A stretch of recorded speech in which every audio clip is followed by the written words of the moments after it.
ఈ రోజు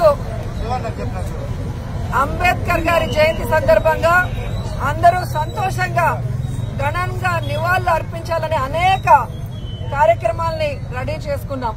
కానీ నిన్నటి సాయంకాలం మీరు చూశారు, విజయవాడ నడిబొడ్డులో చంద్రబాబు నాయుడు తన పచ్చ రౌడీ మూకలతో జగన్మోహన్ రెడ్డి గారి మీద హత్యాయత్నం చేయటం ఈ రాష్ట్రమే కాదు, దేశంలో ఉన్న అన్ని రాష్ట్రాల్లో వాళ్ళు కూడా షాక్ కి గురయ్యారు.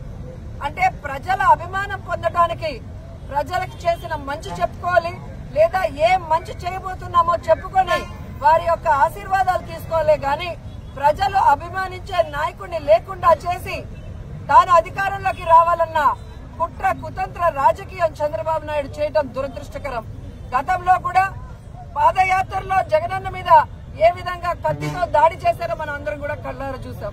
మళ్లీ ఈ రోజు కరెంటు ఆపి ఏ విధంగా ఆయనని టార్గెట్ చేశారో కూడా కళ్ళారా చూసాం. ఈ రాష్ట్రంలో ఉన్న ప్రతి పేదవాడు ఈ రోజు ఏడుస్తున్నాడు. తమ కోసం ఇన్ని అవమానాలు ఇన్ని కష్టాలు భరిస్తున్న జగన్మోహన్ రెడ్డి గారిని ఈ విధంగా వీళ్ళు టార్గెట్ చేసి ఆయన క్యారెక్టర్ గురించి బ్యాడ్ గా చెప్పడం, ఆయన చేస్తున్న పరిపాలనని తప్పుగా ప్రజల్లోకి తీసుకుని వెళ్లాలన్న ప్రయత్నం చేయటం. ఈ రోజు సిద్ధం సభలు గాని మేమంతా సిద్ధం బస్సు యాత్రలో మండు టండల్లో కూడా వెన్నెల్లో లాగా ప్రజలు సంతోషంగా నిలబడి ఈ రోజు ఆయన ఆహ్వానిస్తుంటే కడుపు మంటతో ఆయన మీద హత్యాయత్నం చేయించడం ఈ రాష్ట్రంలో ఉన్న ఎవరూ కూడా మర్చిపోరని కూడా తెలుగుదేశం పార్టీ వాళ్ళకి హెచ్చరిస్తున్నాం. ఈ రోజు మీకు చెప్తున్నాం, ప్రజలు అభిమానించే ప్రేమించే జగనన్న రక్తం మీరు కళ్ళ చూశారు.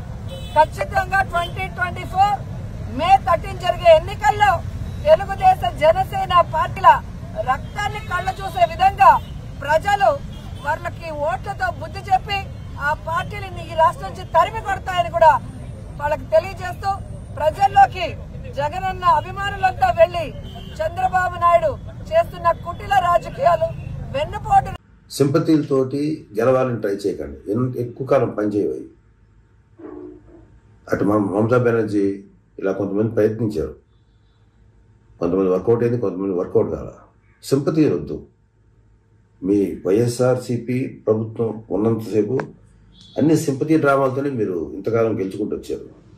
జనాలతో కళ్ళు తెరిచారు. మా జీవితాలకి నీ మీద సింపతి చూపించి మా జీవితాలు నాశనం చేసుకోలేవు. ఖచ్చితంగా మీరు ఎన్ని సింపతీలు చూపించినా ఎన్ని డ్రామాలు ఆడినా మీ వైసీపీ ప్రభుత్వం, మీ వాళ్ళు ఎంత గొంతు చించుకొని వచ్చిన వైసీపీ వాళ్ళు ప్రజలు రియలైజ్ అయ్యారు. ఇప్పుడు దాకా నేను చెప్పిన లిస్ట్ ఉంది కదా, ఆ లిస్టుకి సంబంధించి వాళ్ళ మీద సింపతి వాళ్ళ మీద చూపిద్దాం. మా అందరం మనతోటి మనిషి పడుతున్న బాధల మీద చూపిద్దాం, వాళ్ళు పడుతున్న కష్టాల మీద చూపిద్దాం. వీళ్ళ వైసీపీ దమననీతికి బలైపోయినటువంటి ఎంతోమంది అమాయకురాలు వాళ్ళ మీద చూపిద్దాం. మాయమైపోయిన 30,000 మంది మహిళల మీద చూపిద్దాం సింపతి. చిన్న దెబ్బ తగిలితే అచ్చిపోయి వద్దు, డ్రామాలకు ఫుల్ స్టాప్ పెడదాం. అలాంటి డ్రామాలు లెక్క చేయొద్దు. అవి చిన్న పసుపు రాసుకుంటే సరిపోద్ది. దయచేసి ఈ డ్రామాకి ఎవరు పడకండి. అఫ్కోర్స్ ఎవరు పడలేదనుకోండి, ఒకటి గుర్తుపెట్టుకోవాలి వైసీపీ వాళ్ళు, మీరు ఎన్ని డ్రామాలు చేసినా రేపు రాబోయేది జనసేన, టీడీపీ, బీజేపీ కూటమి. మీరు ఏమైనా చేసుకోండి, వచ్చేది అదే. మీకు మిగిలేది ఈ నాటకాలే. వేసుకోండి నాటకాలు. అది సొంత బాబాయిని చచ్చిపోతే చంపేస్తే దారుణంగా, వాళ్ళ కూతురు అల్పేరుగా పోరాటం చేస్తుంటే అమ్మాయిని నానా మాట్లాడతారు. బాబాయ్ చనిపోతే ఎటువంటి సింపతి లేదు. తల్లిని చెల్లిని ఇంట్లో నుంచి బయటకు పంపిస్తే ఎటువంటి సింపతి లేదు. చిన్న దెబ్బ తగిలితే ఇంత అపన్నాయానికి రావాలి.